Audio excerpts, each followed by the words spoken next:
संदेश पारकरांसाठी 48 तासात आम्ही भ्रष्टाचारी कसे बनलो याचंच आश्चर्य वाटतंय।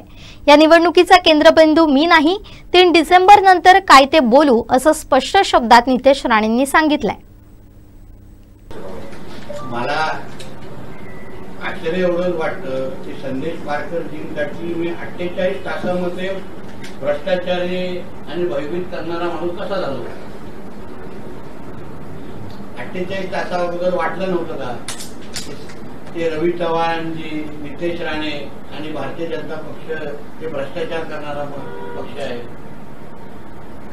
मग 48 तासामध्ये आमच्या हातातून असा कुठला मोठा भ्रष्टाचार झाला, कोणाला एवढं भयभीत करून टाकलं की 48 तासाच्या नंतर आम्हाला लगेच आम्ही भ्रष्टाचारी वाटायला लागलो।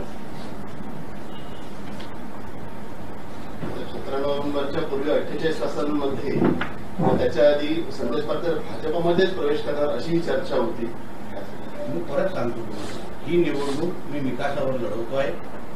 कोण कुठे कसं येणार होतं, काय होणार होतं याच्यासाठी 2 तारखेनंतर भरपूर वेळ आहे। मला मतदारांना इथे केंद्रबिंदू ठेवायचा। या निवडणुकीचा केंद्रबिंदू नितेश राणे नाहीये, समीर नलावडे नाहीये। या निवडणुकीचा केंद्रबिंदू माझ्या कणकवलीचा मतदार आहे। त्याला काय हवंय,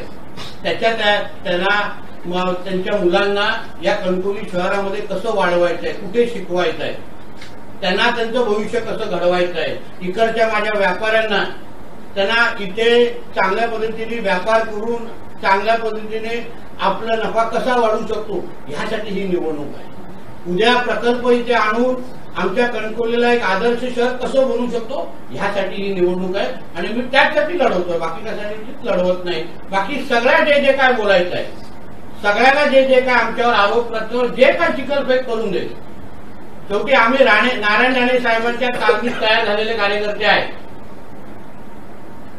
साहेबांचे संस्कार आमच्यावर आहेत, म्हणून ज्याला जे काय बोलायचे आमच्याकडे बोलून दे।